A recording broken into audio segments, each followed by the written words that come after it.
Lexus says its 5th generation LS reimagines what a large luxury boardroom sector saloon should be, and it kind of does, in its own unique, distinctive way.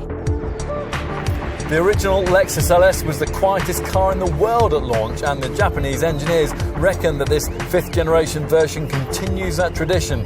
It's helped towards that goal by the brand's decision to insist that all versions of this car for our market should now be of the LS 500h petrol-electric hybrid variety. Now, the engine in question is a 3.5-litre V6, which develops a 354 bhp total output. That's made possible by the way the relatively feeble, normally aspirated unit gets a welcome 177 bhp boost from its associated electric motor, which in turn is powered by an 84-cell lithium-ion battery. It's not a recipe likely to give you much pulling power, nor does it. There's about half the torque that you get from a rival diesel. To be fair though, Lexus has improved things in this regard thanks to clever multi-stage hybrid technology which amplifies engine response and delivers up to 10 virtual gear ratios. But the engineers haven't got around to adding in the plug-in hybrid capability that rivals offer, and that's why the running cost figures are some way off what you get in, say, a competing BMW 740e or Audi A8 PHEV. Still, the readings are nothing to sniff at: 43.5 mpg on the combined cycle and 147 grams per kilometre of CO2 for the rear-driven variants. There's also an all-wheel drive option if you want it, which is standard on this flagship Premier version we're trying here. A driving mode system allows you to tailor the way that you want to drive the car. Adaptive damping is standard, and if you avoid entry-level trim, air suspension features too. The ride's good, but it's not perfect, and those are comments that also apply to the autonomous driving tech that's fitted to this top variant. A work in progress then, but a car that does make its segment a more interesting place. It's taken 5 generations and over a quarter of a century of development for Lexus to come up with an LS that has what its German rivals boasted all along: its own visual identity. This one is a departure from its predecessors in its switch from a traditional 3-box saloon silhouette to the kind of lower and more sweeping profile that you'd expect from a 4-door Grand Tourer.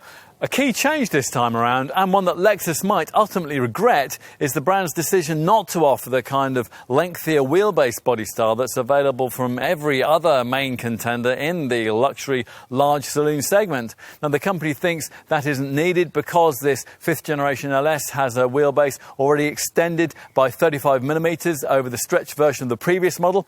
This being a Lexus, the detailing is almost obsessively intricate, especially at the front, where this interpretation of the marque's trademark spindle grille represents one of the most complex pieces of automotive sculpture you're likely to find. Right, time to take a look inside at an interior apparently inspired by omotenashi, the Japanese art of hospitality. Have you ever been in a cabin quite like this? Well, no, we haven't either.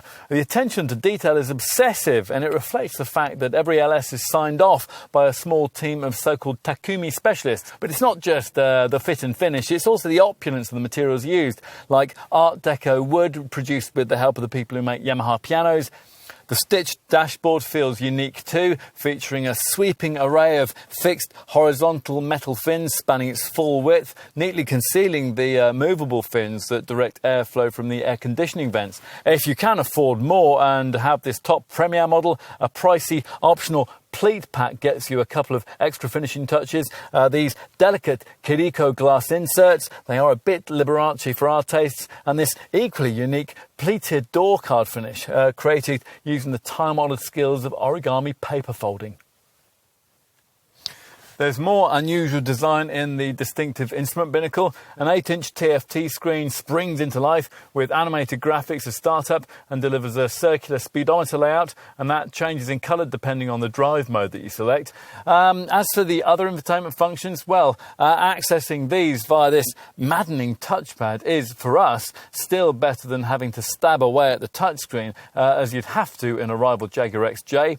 The big 12.3-inch centre dash display that you control via this pad deals with all the usual navigation, radio, media, Bluetooth phone and climate functions. Right, time to try the rear. The luxury spec models that most will choose come with standard 18-way rear seat adjustment, while this Premier variant has shiatsu massage and 22-way adjustment, and that includes 3 preset seating positions with all functions selectable via this multifunction touchscreen in the rear central armrest. And finally, let's take a look at the cargo area. There's just 430 litres of luggage capacity. Now, you can't have split folding rear seat backs to extend the boot area either. Still, a couple of sets of golf clubs will, of course, easily fit, and most owners will be content with that. The LS is and has always been the car its brand is built on. It has what so many of its rivals lack, a really distinct identity. Something different in concept and execution from what's on offer from the European premium brands that the Lexus marque has never quite conquered. Objectively, well, we'd have to tell you that those competing manufacturers make better cars in this segment. Subjectively, though, we can't help really rather liking this one. If heart can rule head, then this LS has a chance to surprise, engross and spoil you, if you let it. We'd be very tempted to.